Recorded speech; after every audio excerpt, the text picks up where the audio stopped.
On est en train de vivre une révolution en médecine.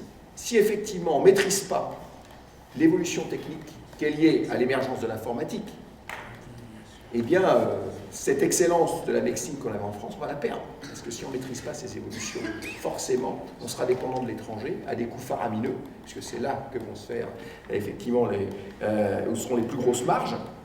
Et donc, il y a nécessité, parce qu'on a encore un tissu fantastique de gens qui continuent à bricoler dans des petites boîtes. Et comment, effectivement, comme on l'a fait pour le CNET, eh bien, on met toutes ces boîtes ensemble, en se disant c'est un enjeu majeur du XXIe siècle, les industries de santé. Comment, effectivement, on refait ce qu'on a fait dans les années 60 pour qu'on soit leader sur ce marché, parce qu'on a les capacités, puisqu'on a les femmes et les hommes pour faire, on a encore les cerveaux. Hein, on a beaucoup de temps de cerveau disponible. Sauf qu'aujourd'hui, c'est en train de se perdre. Il y a donc une soumission totale de la France, si vous voulez, aux États-Unis d'Amérique. Aujourd'hui, nous vendons tout. Tout est à vendre en France. C'est le plus grand marché et on nous fait croire, à travers les investissements directs étrangers, les IDE, que plus on achète, et si on vient acheter, c'est parce qu'on est très attractif, n'est-ce pas? On a l'hypocrisie de valoriser le fait qu'on se vend. À l'inverse, aux États-Unis, c'est tout à fait le contraire. Les IDE sont dérisoires, le Dow Jones est à 90% états-unien, et nous, le CAC 40 est à 90% états-unis. Un pays qui n'a pas une recherche fondamentale forte, n'a pas un système d'innovation fort, et n'a pas une industrie forte. Ça, c'est une réalité qui est codifiée économiquement de la façon suivante. Recherche fondamentale, 1% du PIB. Recherche industrielle, 2% du PIB. Ce sont les grands indicateurs empiriques internationaux. La France en est hypocritement, elle dit qu'il y a 1% du PIB en public, mais c'est en réalité 0,6%. La France en est à 1,2% seulement, à 1,7% seulement côté industriel, recherche industrielle, alors que c'est la recherche-développement industrielle dans le monde la plus subventionnée publiquement. Ils ont déjà démonté la recherche universitaire. Là, ce qu'il faut savoir, c'est que se mettent en place les fondations hospitalo-universitaires, lesquelles fondations hospitalo-universitaires sont dans les mains de l'industrie pharmaceutique et l'industrie des produits de santé, donc qui payent des cibles. Non seulement ils bénéficieront de l'exonération fiscale en finançant ces fondations, mais en plus ils mettront la main sur la recherche universitaire pour en faire une recherche utilitariste, et quand on en fait une recherche utilitariste, elle meurt. Les industries se désengagent de la R&D, qui leur coûte très cher et qui est à risque, ils ne sont pas sûrs de pouvoir avoir des retours, et font prendre le risque de la recherche et la recherche-développement sur le public. Aujourd'hui, c'est le public qui finance en grande partie les développements, que ce soit par le crédit impôt recherche, qui est la plus grosse niche fiscale, hein, on va atteindre les 5 milliards aujourd'hui, et qui n'a pas fait avancer depuis 10 ans d'un pouce la part du PIB de la R&D du privé d'ailleurs, en passant, et puis ou par le PIA, c'est-à-dire le plan d'investissement d'avenir qui développe là aussi beaucoup de crédits publics, et donc on fait prendre le risque au public, et on demande à la recherche publique, au labo de l'INSERM, du CNRS, de faire ces premières phases de développement. Si ça marche, on monte une start-up, et si la start-up marche, ben là, ne vous inquiétez pas, les grands groupes, ils rachètent. Et ils développent, pas forcément en France d'ailleurs, la production éventuelle, et ça leur apporte. Je pense que tout le monde doit savoir que les grandes avancées technologiques dans la santé, mais dans d'autres domaines aussi, n'ont jamais été programmées. Donc ce programme, ça vient de sauts technologiques, de l'avancée des connaissances qui peuvent venir de n'importe quoi. Enfin, en médecine, les dernières avancées, c'est l'objet de notre débat aujourd'hui, ce qui a fait progresser la médecine dans les 10 dernières années, c'est l'imagerie, c'est les technologies d'imagerie. Pour innover, il y a 3 choses. Il y a la recherche fondamentale forte, il y a de l'autre côté la recherche industrielle forte, et entre les deux, il y a des gens ici qui le pratiquent, bien sûr, il y a, si vous voulez, ce qu'on appelle le système d'innovation. Alors, le système d'innovation, c'est chaque pays a un système d'innovation différent parce qu'il est lié à la culture nationale. Qu'est-ce qu'on fait dans ces systèmes d'innovation? Ce sont des organisations mises en place, si vous voulez, et ces organisations mises en place permettent la réalisation des prototypes, qu'on appelle des fois des monstrateurs industriels.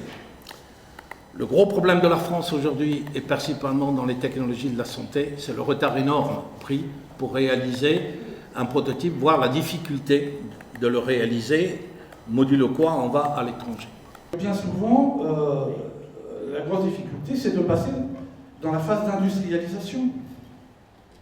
Effectivement, comment une petite entreprise peut, à un moment donné, quand elle a abouti, faire les investissements lourds d'industrialisation, et elle ne trouve pas de relais, ni du point de vue des banques, ni nulle part d'ailleurs, pour industrialiser son produit. Donc il y a bien des grands groupes comme Thales ou autres qui peuvent passer cette phase de recherche, industrialisation, alors soit en interne, soit en coopération avec des PME. Pour nous, la technique ne reste qu'un outil. La question, c'est de savoir ce qu'on veut en faire. Parce que, vous voyez, ceux qui sont les fervents partisans de l'hôpital-entreprise, en l'occurrence le grand professeur Guy Valencien, ce matin, il publie un article « Va-t-on vers une médecine sans médecin ?» Ça leur plairait bien. Hein? Plus d'hommes non plus pour faire de la médecine. On rentre, vous savez, dans la boîte, ça vous fait avec des capteurs le diagnostic, et puis on vous applique le traitement. C'est pas tout à fait ça la médecine. Hein? Et quand on parle l'humain d'abord, ça veut dire quelque chose chez nous. Donc là, il y a deux enjeux.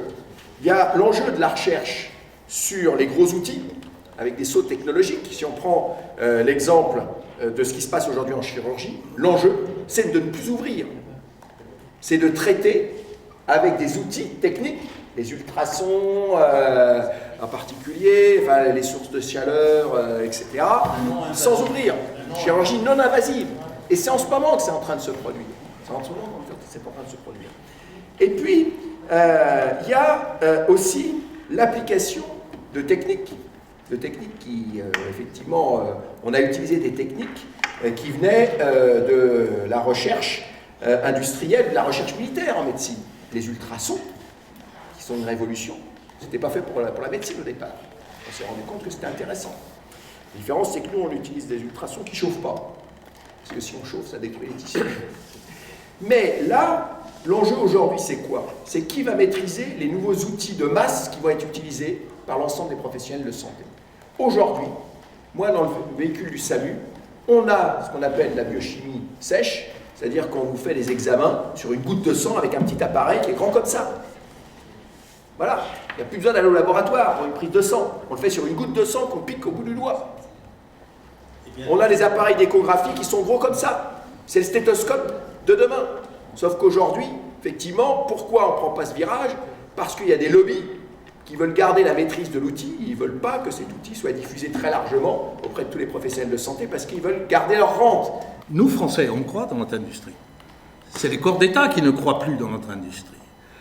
Parce que les grandes familles qui sont derrière n'ont aucun sens national.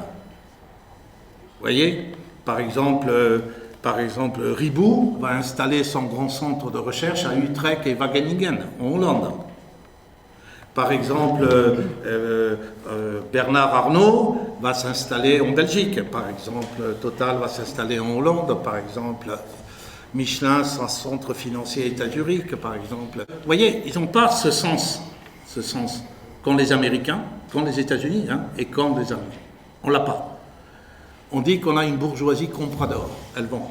À l'époque de la Compagnie Générale de Radiologie de la CGR, BUT, il y avait un plateau technique. Qui était sur le plateau technique? Des ingénieurs, des médecins, des professeurs de santé. Et ils venaient en permanence venir échanger pour regarder comment on pouvait en permanence adapter la techno à leur façon de travailler. Quand General Electric a repris le truc, ça a été fini. On leur a dit, si vous voulez quelque chose, regardez dans le catalogue. Et le petit bouton que vous voulez, là, regardez bien, il y a bien une des machines qui l'a. Donc il va se investir dans une machine bourrée de gadgets qui font un surprix énorme, tout ça pour avoir la petite fonction dans laquelle il avait besoin. Au temps de la CGR, ça n'existait pas. Dans les hôpitaux, quand on leur parle technologie, aux soignants, enfin ceux que j'ai rencontrés, pour eux c'est l'horreur. c'est plus de productivité quand il faut prendre les rendez-vous, c'est des trucs qui plantent, c'est on est de moins en moins nombreux et on n'est pas remplacé, enfin, etc., etc. Donc ils n'ont pas envie d'entendre parler de cette technologie-là. Mais est-ce qu'on ne peut pas, au contraire, ouvrir sur l'idée, la technologie, comment vous la voyez pour ce que vous avez, pour changer votre quotidien?